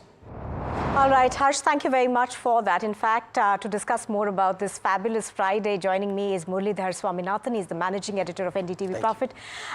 Good evening, Murali. Murali, obviously, you know, the Nifty reclaimed 22,000 and in fact went beyond it. Yeah. Do you see this as a vote really for the India growth story? And do you think that whatever doubts or panic that gripped the markets on the 3rd and not on the 3rd exactly, on the 4th actually, has now been put aside definitely? Yeah, very clearly there is, if I can say it's back to normal, it's business as usual. That's because the markets have got what they have always wanted except on the 4th of June. So what has the markets been playing for the last 1 month or 2 months or 3 months? Forget the 10 years, you know, I think the 3 months in the run up to the results, the markets wanted a continuity, they wanted aggressive action in terms of reforms, growth and development. And when the doubt came on Tuesday, they hammered it down. People just didn't want to have positions. And therefore, you know, you saw that kind of sharp swings. But 2 or 3 pertinent points I would like to make here is that you would ask me who made money or who lost money. So there is this general narrative that, you know, people went overboard on both the days, which is true actually. On Monday, based on exit polls, the markets hit a new high, everybody was exuberant and you could see on the screen all across green was there. Now, on that day, FIs went with the tide, they bought. And next day when the markets crashed, FIs again went with the tide and they sold. But domestic institutions were smart. They went against the tide. They sold on Monday when everyone else was buying and they bought when everyone else was selling. So the domestic institutions made money, which means that retail investors had this confidence that, look, I mean, there is support. So that is the second point. So basically, after today's meeting, which elected the Prime Minister Modi and the NDA government, and the next process is faring, it's very clear that the next 5 years are going to be development oriented. Right now, as you said, you know, today, of course, there was a very key meeting. Do you think that the markets will take their cues from that? And obviously, what we are seeing in, you know, form of Modi 3.0 is continuity in reforms, economic policy continuity, and a great deal of stability, if one could put it, at this point in time at least. Absolutely. See, the market has very clearly, what does the market want? It wants stability. It wants the NDA government led by Narendra Modi. That is very clear now. That cue has been taken and it is priced in. Typically, markets look ahead and price in more than what is required. Okay. Now, it may be, it's not about 23,200 or 300. It's a matter of what's going to happen going forward. Now, every step that the market will now shift focus from the government formation to who gets what in terms of portfolios and what the policies would be. All right. Thank you very much for telling us that the markets perhaps will be looking at more continuity and the queue is higher and higher from here. Thank you, Murali, for joining us. Now, the other story that we are tracking today is, of course, what happened on the 4th. Now, several mutual fund investors have taken to social media, in fact, to complain that they weren't able to buy the dip on Tuesday. Despite placing orders on time, they were not able to receive their NAVs. Now, they got the prices of the next day when the markets had already recovered. What went wrong and what can you do if you face a similar situation? I think we'll have Alex joining us on this one.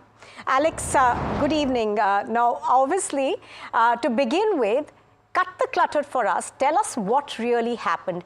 And in a situation like this, who can investors go to? Who essentially will be answering their questions of why they lost the money and who's responsible for it? Yeah, that's the big question, and that's what investors are essentially asking, Nupur. Where does the buck stop? But let's first understand why this took place. Essentially, when you place an order for a mutual fund scheme, if you place it before the cutoff time, which is for equity mutual funds 2 p.m. on a market trading day, then you should ideally get the net asset value or the price of the same day. Now, what happens is when you place that order, your bank account gets debited. So the bank essentially gets told of this order, the bank account gets debited, the money gets transferred to a payments aggregator, and the payments aggregator then transfers the funds to the mutual fund's bank account.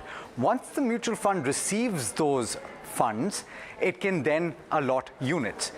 On Tuesday, however, when the equity markets dropped and the Nifty 50, as our viewers will know by now, dropped as much as 6%, mutual fund investors here in India tried to buy that dip, as a result of which volumes went through the roof, with one particular payments or rather investment platform saying that they received orders worth 6 times the value that they normally receive on a regular day.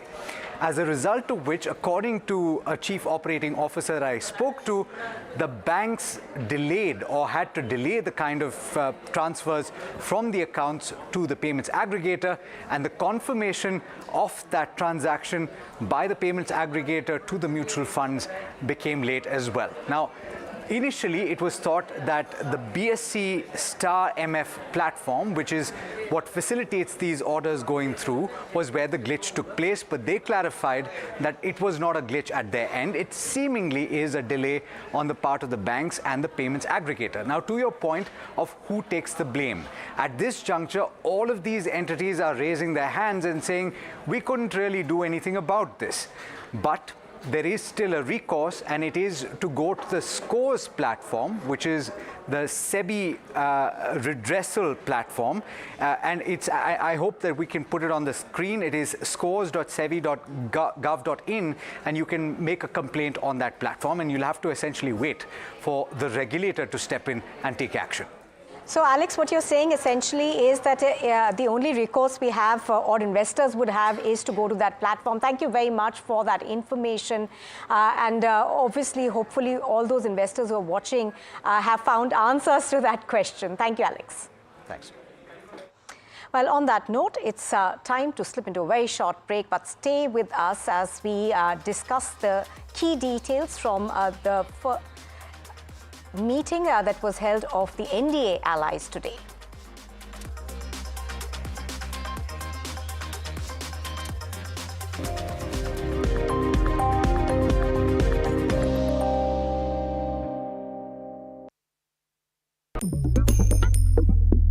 Different people believe in different things. In cricket, some hail the king, some believe in God. Some wait for Mr. Right, some believe in swiping right.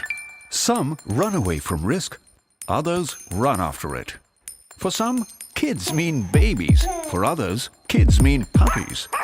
Some want a home to settle in the future. Some want to roam the world today. Some make a career in a company. Some make a career out of building companies. But when it comes to money, everybody believes in only one thing: profit, profit, profit. And for profit, watch only NDTV Profit. We all love money. Headlines you start your day with. What matters worldwide is now in the palm of your hands. Get ready to seize the day and maximize your financial potential. Stay ahead of the curve with all you need to know on NDTV Profit.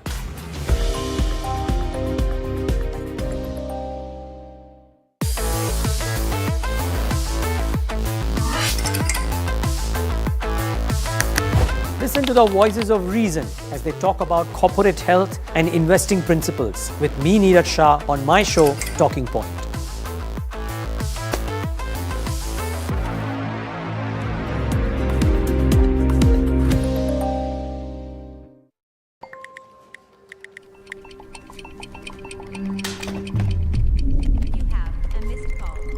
Let's be real, guys. There are many financial experts out there. Which stocks to target? What's good for long term? When to buy? When to sell? How do you stay ahead of all the financial noise to achieve your dreams? You can accomplish all your financial dreams. Let us worry about giving you the right investing insights on the Portfolio Manager.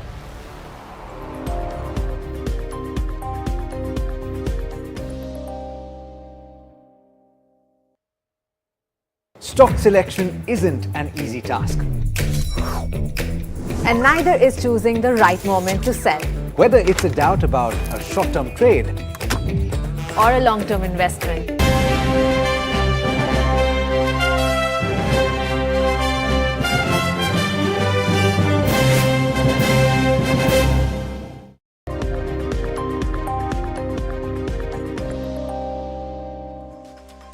Welcome back. You're watching The Reporter on NDTV Profit.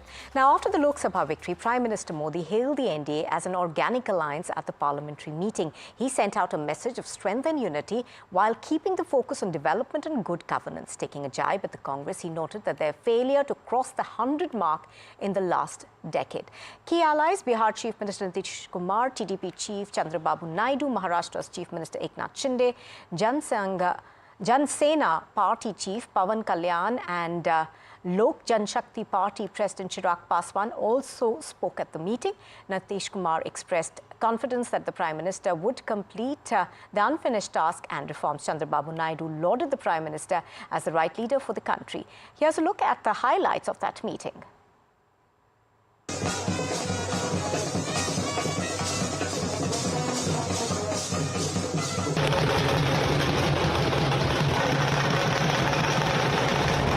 आज मैं कह सकता हूं कि भारत के राजनीतिक व्यवस्था में एक ऑर्गेनिक अलायंस है और ये मूल्य श्रद्धेय अटल बिहारी वाजपेयी, श्री प्रकाश सिंह जी बादल, श्री बाला साहब ठाकरे, श्री जॉर्ज फर्नांडिस, श्री शरद यादव, अनगिनत नाम में कह सकता हूं। I proudly propose the name of Sri Narendra Modi ji on behalf of Telugu Desam Party for the post of Prime Minister of this great nation. आज देश बहुत आगे बढ़ेगा। अब बिहार का भी तो सब काम हो ही जाएगा। जो कुछ भी बचा हुआ है उसको ही कर देंगे। सबसे पुराना इलाका है, तो इसीलिए हम लोग तो पूरे तौर पर हर तरह से जो आप चाहिएगा उस काम के लिए हम लोग लगे रहेंगे और बहुत अच्छा होगा। अब जितने लोग साथ हुए हैं अब बहुत अच्छा है और सब लोग बहुत अच्छे ढंग से अपनी बात कर रहे हैं।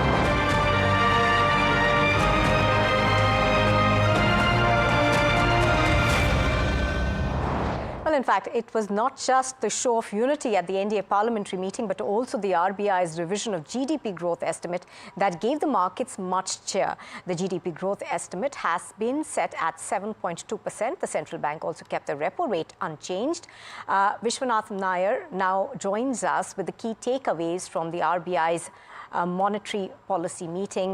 Vishwanath, hi, take us through the key points of that meeting and what came of it. There's been no surprise on the monetary policy front. The repo rate has been maintained at 6.5% for an 8th consecutive policy. The stance has been maintained as withdrawal of accommodation. However, there's been a bit of a change in the way that the MPC members have been voting. So 4 out of the 6 MPC members are voting in favor of maintaining everything as status quo. However, 2, Ashima Goyal as well as Jayant Verma, are both talking about changing the status quo a little bit, bringing down down the repo rate and change the stance. Now, those were the major highlights from the monetary policy announcement. The RBI governor and the deputy governors did, however, meet the press a little while ago, where they gave detailed answers to multiple questions that people had. Some of the more interesting answers, one is that it doesn't matter if the Federal Reserve starts easing, the RBI will only start easing the interest rates when it sees inflation at 4% on a durable basis. And well, durable is not really a defined term, but the RBI says that as long as they're comfortable seeing inflation continue at 4% for a while, they will start thinking about what they need to do on the rate action front. They have not committed to any kind of rate cut in the near future. As far as inflation expectation is concerned, that's set at 4.5% for FY25. GDP is expected, now GDP growth is expected at 7.2% for FY25 compared to 7% earlier. There has been an upward revision. Remember that FY24 GDP growth surprised on the upside at 8.2%. So obviously that base effect comes into picture, and that's why your GDP growth for FY25 is set at 7.2%. Once that is realized, that's when we will start seeing a lot of these expectations of growth normalizing. I mean, once FY25 reaches 7.2%, the expectation is that for 4 consecutive years, India would have seen 7% plus growth, and that's something that the RBI governor did point out during his speech and then later during the press conference. Now, the main concern flagged by the RBI is food inflation. Here's Governor Shaktikanta Das elaborating on this. At the current juncture, therefore, the uncertainties related to food price outlook warrant close monitoring, especially their spillover risks to headline inflation. In parallel, the behavior of the core component also needs to be watched carefully. We need a descent of inflation to 4% target on a durable basis while supporting growth. The RBI governor also said that he would watch the US Fed signals but would not necessarily follow them. Even if the US eases, we may not. So therefore, I would suggest that there is what I have done is that I have just explained our overall approach, and I have done it in the past. I decided to reiterate it again, for better clarity.